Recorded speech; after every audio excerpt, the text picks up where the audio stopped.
Semoga Tuhan beserta kita.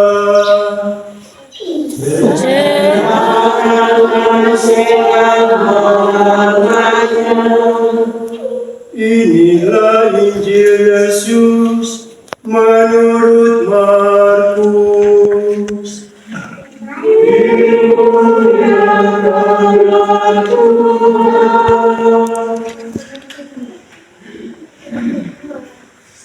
Sekali peristiwa ketika Yesus dan murid-muridnya masuk ke sebuah rumah, orang banyak datang lagi dan berkerumun, sehingga makan pun mereka tidak dapat.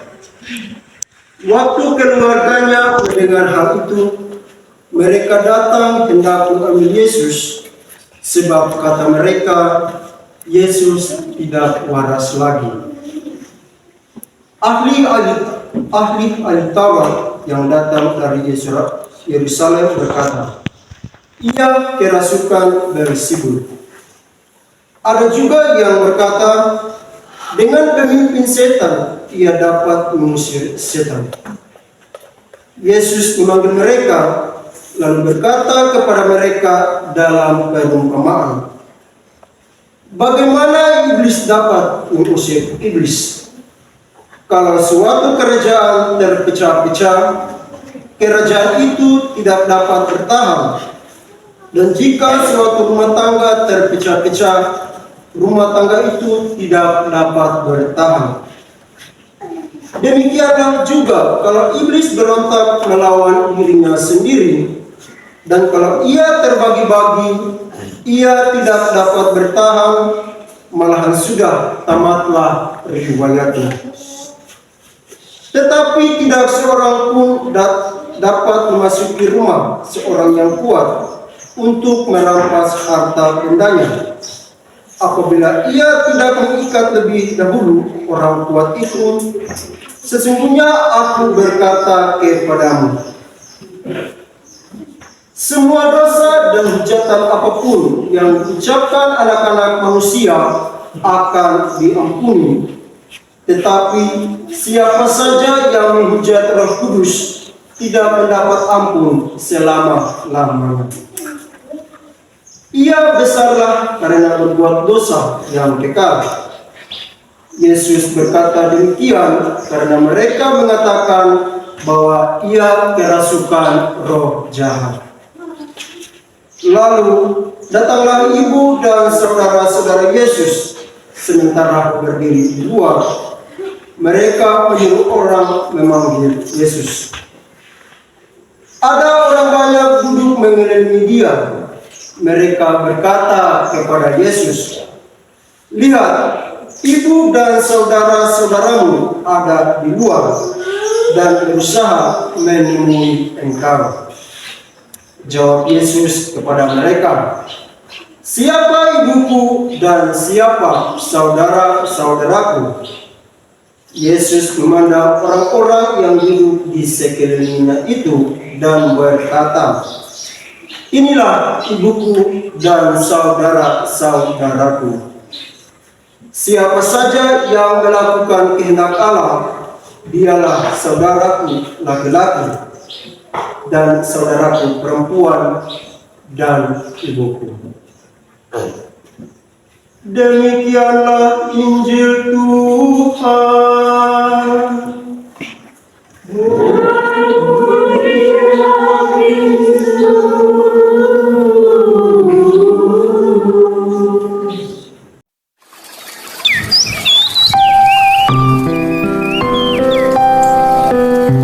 Umat dipersilakan.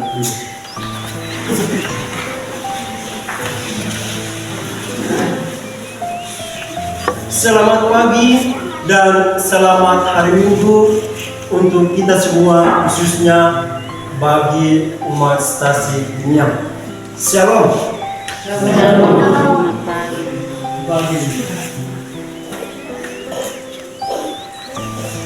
Terkadang di dalam kehidupan kita ada dua pilihan yang biasa mendorong kita untuk melakukan, baik itu melakukan kejahatan atau melakukan kebaikan.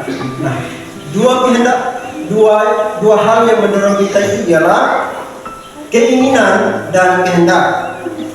Akan tetapi pada hari ini, pada bacaan Injil yang baru saja kita dengarkan, bertemakan tentang kejahatan dosa menguasai diri kita.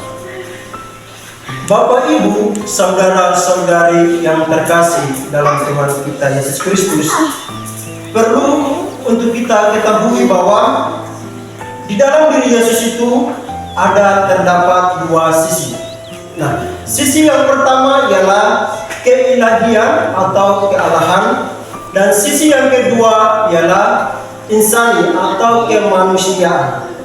Nah, dari sisi yang kedua inilah, atau sisi kemanusiaan Yesus inilah, yang pada akhirnya menjadi percobaan atau menjadi pertanyaan, perbincangan oleh banyak orang, khususnya sebagai perbincangan dari para ahli Taurat.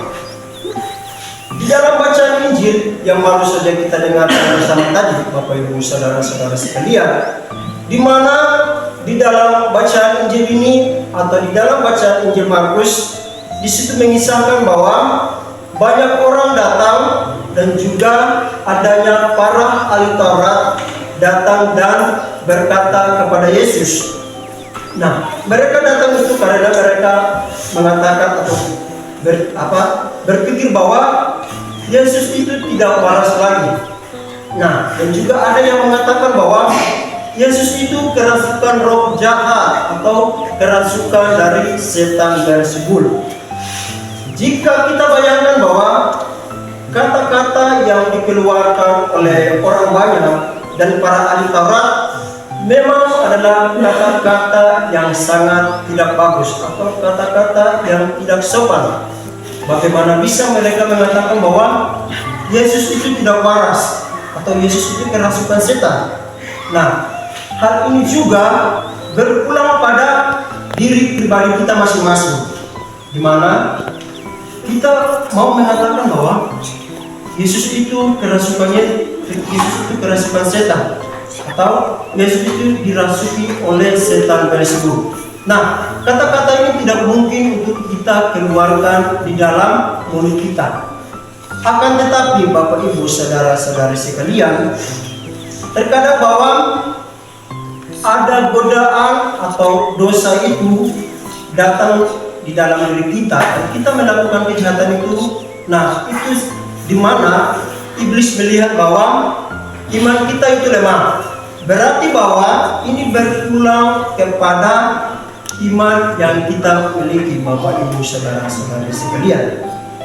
Contohnya saya mengambil salah satu cerita di mana ada dua anak, yakni Romi dan Sinta. Kedua anak ini ingin pergi ke kebun untuk menemui orang tuanya.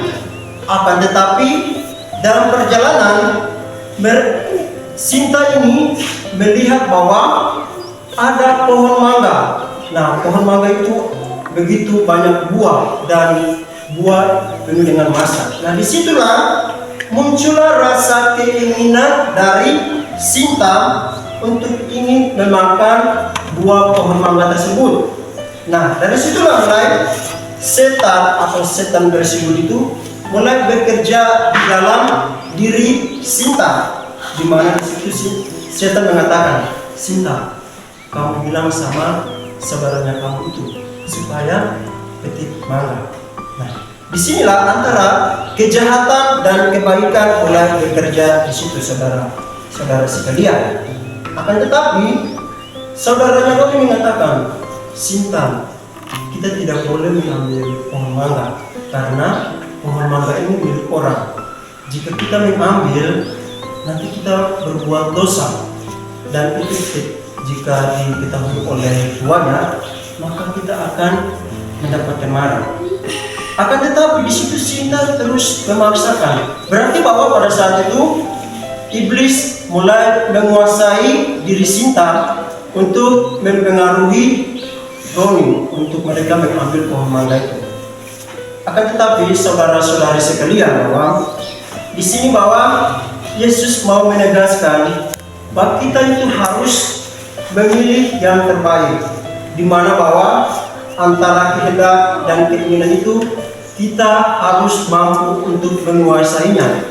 Apabila keduanya kita tidak mampu untuk menguasainya, dalam tanda iblis telah menguasai kita atau iblis kuat dalam hal itu.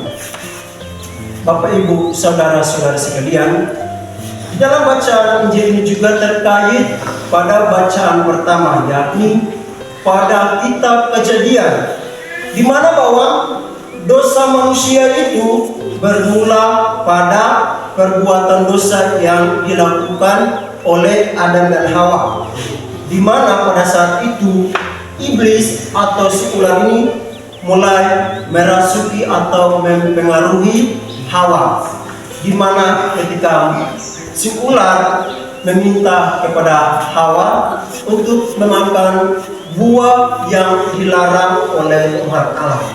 Berarti bahwa dalam hal ini merujuk pada keinginan dan kehendak dari Hawa, sehingga Hawa itu mempengaruhi Adam, dan pada akhirnya merekalah yang melakukan dosa, dan dosa tersebut turun-temurun sampai pada kita.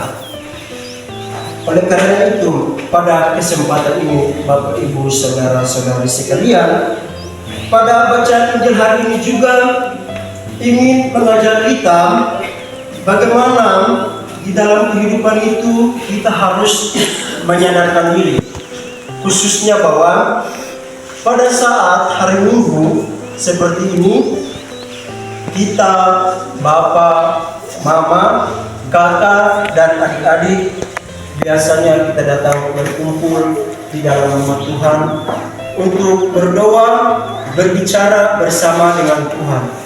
Akan tetapi Bapak Ibu saudara-saudara sekalian, walaupun kita di dalam rumah Tuhan, setan itu masih berkuasa, masih kuat. Nah, contohnya saja pada saat yang terjadi atau situasi yang terjadi, ketika kita berdoa, kita mau untuk merespon atau ingin untuk merefleksikan, mendengarkan renungan yang diberikan baik itu oleh katekis dan juga pastor. Akan tetapi konsentrasi atau fokus kita itu tidak berjalan dengan baik. Karena apa? Setan sedang bekerja di samping kita. Misalnya di samping kita ada anak-anak atau adik-adik kita yang sedang bermain atau ribut, atau di sebelah kita ada kakak-kakak atau bapak atau ibu yang manakala pada sibuk melihat handphone mereka atau melihat hal-hal lain. Nah, disitulah dimana setan bekerja, dan setan itu mencoba untuk mengganggu konsentrasi kita, dimana dia mencoba apakah kita ini benar-benar fokus dengan Tuhan atau tidak. Nah, misalnya saja minggu kemarin yang saya ikuti bersama, dimana di situ saya memperhatikan bahwa adik-adik kita, anak-anak kami, di situ mereka begitu tidak tenang. Ada yang bergerak, bermain, ada yang cerita, jalan sana sini.